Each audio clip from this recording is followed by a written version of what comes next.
तो आज तारीख है 23 सितंबर, और 23 सितंबर के कारण से जो भी क्वेश्चन हमारे एग्जाम में बन सकते हैं हम उनको डिस्कस करेंगे।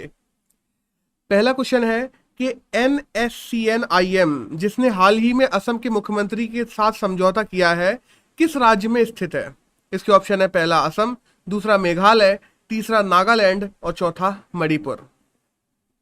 NSCN-IM की बात करें तो यह नागालैंड में स्थित एक उग्रवादी ग्रुप है, और हाल ही में इसका असम के मुख्यमंत्री और नागालैंड के मुख्यमंत्री दोनों के साथ ही सीज फायर का एग्रीमेंट हुआ है।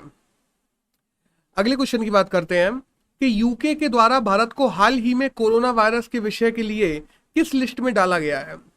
इसके ऑप्शन है पहला रेड लिस्ट, दूसरा इमिग्रेंट लिस्ट, तीसरा व्हाइट लिस्ट और चौथा एम्बर लिस्ट। तो इसका सही आंसर है चौथा, एम्बर लिस्ट। यूके ने हाल ही में इंडिया को एम्बर लिस्ट में डाल दिया है, रेड लिस्ट से निकालकर। मतलब कि अभी भी अगर इंडिया के लोग यूके जाते हैं तो उनको 10 दिन के क्वारंटाइन में रहना पड़ेगा। अगले क्वेश्चन की बात करते हैं कि टेक्स्ट बुक रिवाइज करने के लिए किसकी अध्यक्षता में 12 सदस्यीय समिति का गठन किया गया है? इसके ऑप्शन है पहला राजरंगन, दूसरा कस्तूरी रंगन, तीसरा राजेश्वर दयाल और चौथा मोहन राज। तो इसका सही आंसर है सेकंड, कस्तूरी रंगन।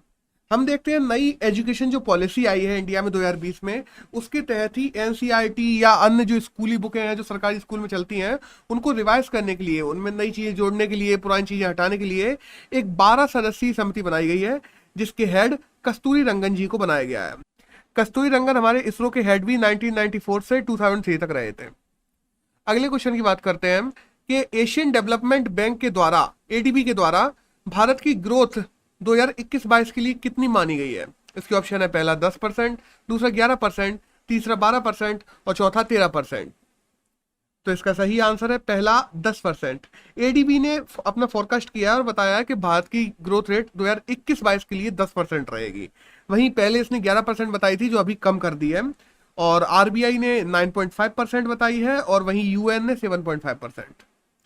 अगले क्वेश्चन की बात करते हैं कि ला पाल्मा किस देश में स्थित है जहां हाल ही में ज्वालामुखी उद्गार हुआ है? इसके ऑप्शन है पहला फ्रांस, दूसरा वियतनाम, तीसरा स्पेन और चौथा नॉर्वे। इसका सही आंसर है थर्ड, स्पेन। स्पेन में ला पाल्मा नाम का एक टापू है जिसपे काफी लोग भी रहते हैं, उसमें एक सुसुप्त ज्वालामुखी में हाल ही में उद्गार हुआ है, और उस वजह से लावा रोडों तक, लोगों के घरों तक आ गया है। अगले क्वेश्चन की बात करते हैं कि हाल ही में भारतीय सेना की किस परीक्षा में लड़कियों को भी शामिल होने की अनुमति दी गई है?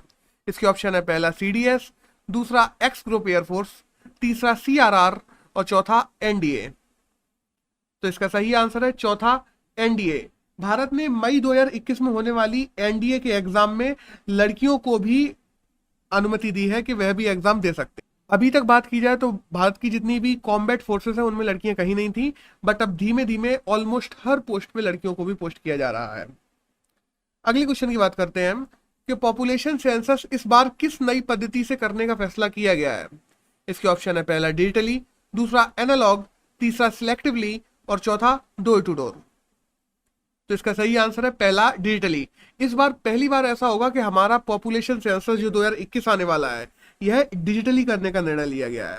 यह आजाद भारत का 17वां और ओवरऑल 16वां सेंसस होगा जो पॉपुलेशन सेंसस किया जा रहा है, जो हर 10 साल में लगातार होते हैं। अगले क्वेश्चन की बात करते हैं कि रिलीजियस स्ट्रक्चर प्रोटेक्शन बिल किस राज्य के द्वारा पारित किया गया है? इसके ऑप्शन है पहला कर्नाटक, दूसरा केरल, तीसरा महाराष्ट्र और चौथा तमिलनाडु।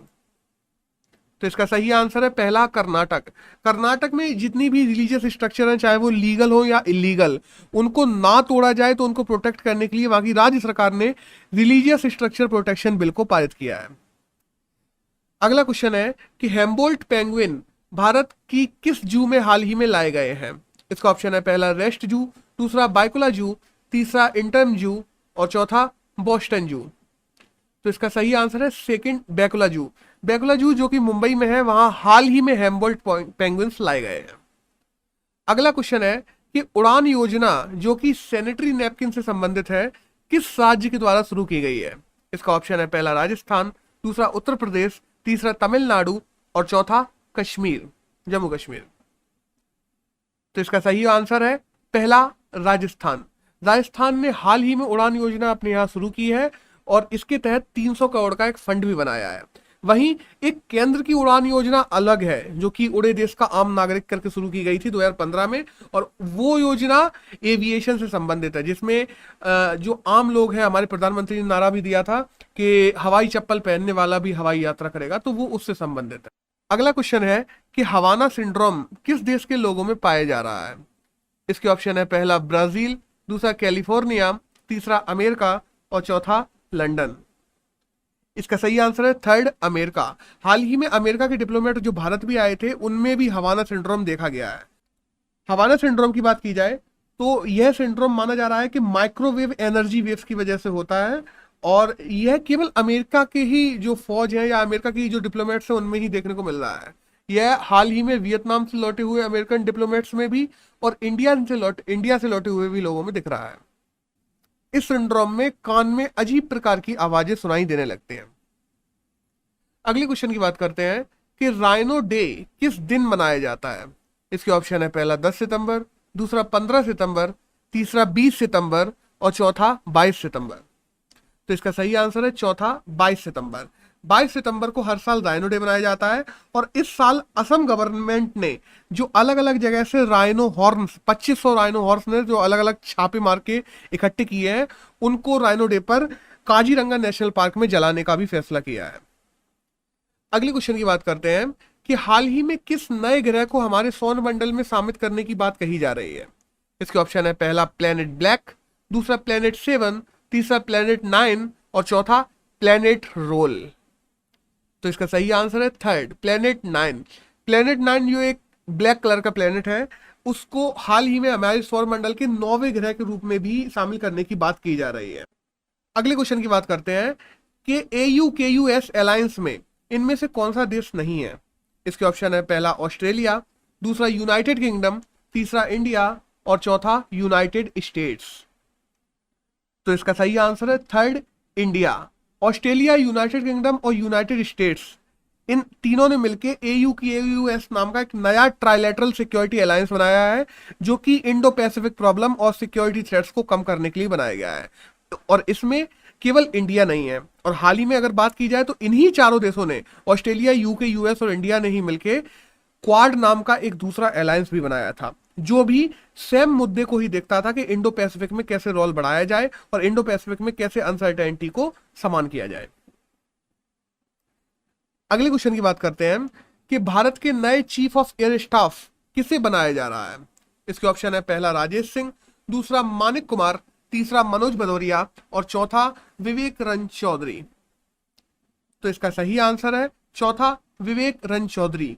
VR चौधरी को भारत का नया चीफ ऑफ एयर स्टाफ बनाया जा रहा है, और इनसे पहले जो भदौरिया जी थे उनके 3 साल पूरे हो चुके थे, तो उनको अब रेजिग्नेशन देना पड़ेगा। अगर बात की जाए चीफ ऑफ एयर स्टाफ की, तो इनकी टोटल टेन्योर 3 साल या 62 साल, जो पहले हो जाए वह होता है, और इनकी सैलरी तकरीबन 2.5 लाख रुपए होती है। भारत के पहले चीफ ऑफ एयर स्टाफ की बात करें तो वह थॉमस थे, और स्वतंत्र भारत के पहले चीफ ऑफ एयर स्टाफ की बात करें तो वह 1955 में सुब्रतो मुखर्जी को बनाया गया था। तो आज 23 सितंबर के करंट से जितने भी क्वेश्चन हमारे एग्जाम में बन सकते थे वह हमने डिस्कस कर लिए हैं। धन्यवाद।